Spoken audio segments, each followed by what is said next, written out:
చక్కని సీతకి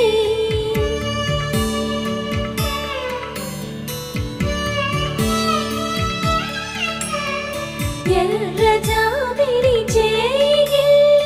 రాముడేడని అడుగుతుంటే